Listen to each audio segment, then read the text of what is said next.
Sa ating palabas ngayon, handa na ba kayong makita ang lubos na lakas at kagandahan ng inang kalikasan sa ating tinalakay na top 5 volcanic eruptions na nakuhanan sa kamera? Mula sa mga pagsabog ng mainit na lava hanggang sa mga malalaking ulap ng abo, tiyak na ikaw ay mamangha. Panglima, Popocatépetl Volcano. Ang Popocatépetl ay isang aktibong stratovolcano at isa sa pinakamadalas na sumasabog na mga bulkan sa Mexico. Noong Abril 2013, nagsimula ang serye ng mga pagsabog sa Popocatépetl na nagdulot ng pagtaas ng aktibidad ng bulkan. Ang mga pagsabog ay kasama ng paglalabas ng malaking halaga ng mga abo, usok at mga gas. Nagkaroon din ng mga pagyanig sa lupa at mga paglabas ng mga mahahalumigmigan na batong lava. Ang aktibidad ng Popocatépetl noong 2013 ay nagdulot ng pangamba sa mga lugar na malapit dito, partikular na ang Mexico City, na isa sa mga pinakamalaking lungsod sa mundo at mga 70 kilometro lamang ang layo mula sa bulkan. Ang mga abo at usok mula sa mga pagsabog ay maaaring magdulot ng problema sa respiratoryo. Pangapat, Mount Shindeque. Ang Mount Shindeque ay isang aktibong bulkan na matatagpuan sa Kuchinorabu Island, sa Japan. Ito ay bahagi ng chain ng Ryukyu Islands na nagmumula sa pagitan ng Kyushu, Japan at Taiwan. Kilala ang Mount Shindeque sa kanyang madalas na aktibidad sa bulkan. Nang pinakamahalagang kamakailang pagputok ng Mount Shindeque ay nangyari noong Mayo 29, 2015. Ang pagputok na ito ay medyo malaki na nagresulta sa paglikas ng mga residente sa isla. Ang pagputok ay nagdulot ng malaking halimaw na abo at usok na umabot ng taas na humigit kumulang 9 kilometro, 3,000 talampakan mula sa tuktok ng bulkan. Ang mga pyroclastic flow na mainit, mabilis na umaandar na halo ng abo, gas, at mga piraso ng bato mula sa bulkan ay nabuo sa panahon ng pagputok. Ang mga daloy na ito ay bumaba mula sa mga taloktok ng bulkan, umabot sa baybayin at nagdulot ng paglikas ng mga residente mula sa isla. Pangtatlo, Mount Ontake. Ang huling kilalang pagsabog ng bundok Ontake sa Japan ay naganap noong Setyembre 27, 2014 na. Matatagpuan ang bundok Ontake sa pagitan ng mga lalawigan ng Nagano at Gifu, at ito ay isa sa pinakamalakas na mga bulkan sa Japan.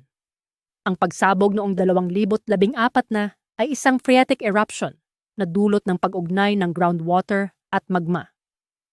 Ang pagsabog ay biglaang nangyari na walang gaanong babala na nagresulta sa isang malungkot na pangyayari. Nagdulot ito ng kamatayan ng 63 katao, kaya ito ang pinakamatinding pagsabog ng bulkan sa Japan mula pa noong katapusan ng ikalawang digmaang pandaigdig. Nagresulta rin ito sa paglikas ng daan-daang mga manlalakbay at turista na nasa o malapit sa bundok sa oras na iyon. Matapos ang pagsabog, nagsagawa ng malawakang operasyon ang mga rescue team, kabilang ang Japan Self-Defense Forces. Pangdalawa, Turrialba Volcano. Ang Turrialba Volcano ay matatagpuan sa Turrialba Volcano National Park. Ang Turrialba ay isa sa pinakamalalakas na mga bulkan sa Costa Rica. Sa aking kaalaman noong Setyembre 2021, ang bulkan Turrialba sa Costa Rica ay nakaranas ng ilang pagputok kamakailan. Itinuturing na isa sa pinakamalakas na aktibong mga bulkan sa bansa. Ang mga pagsabog ng Turrialba ay nagdudulot ng pagbagsak ng abo ng bulkan sa mga paligid na lugar, kasama ang mga bayan at lungsod tulad ng Cartago, San Dios at Heredia. Ang pagbagsak ng abo ay nagdudulot ng panganib sa kalusugan ng mga residente, at ang mga otoridad ay nagpatupad ng mga hakbang upang pangalagaan ang populasyon, tulad ng pamamahagi ng mga maskara at pagbibigay ng gabay sa pagharap sa pagbagsak ng abo. Dahil sa nadagdagan na aktibidad ng Turrialba, malapit na sinusubaybayan ng Volcanological and Seismological Observatory of Costa Rica, o SICORI, ang bulkan. Pang-isa, Mount St. Helens. Ang pagsabog ng Mount St. Helens noong 1880 ay isang malaking pangyayari sa bulkan na naganap sa Washington State, Estados Unidos. Ang pagsabog ay nangyari noong Mayo 18, 1980. Ang Mount St. Helens ay isang stratovolcano na matatagpuan sa Cascade Range sa Washington State. Bago ang pagsabog, ito ay hindi aktibo sa loob ng mahigit sa 100 taon.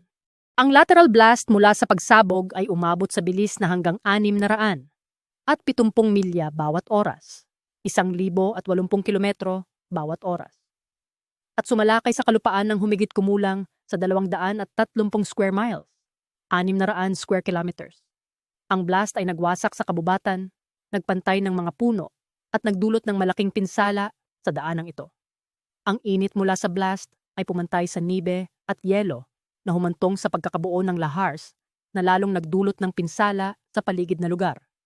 Pagkatapos ng lateral blast, ang malaking ash plume ay umangat patungong kalangitan na umaabot ng taas na higit sa 80,000 talampakan, 24,000 metro. Maraming salamat sa inyong lahat sa pagtungo sa aking video tungkol sa top 5 volcanic eruption na nasaksihan sa kamera. Sana'y ang video na ito ay nag-iwan sa inyo ng kabigha-bighaning epekto ng mga puwersa na bumubuo sa ating mundo at nagbigay inspirasyon sa inyo na mag-explore pa ng higit pa. Tanto sa larangan ng siyensya at kagandahan ng ating likas na mundo. Huwag kalimutang mag-subscribe at i-click ang notification bell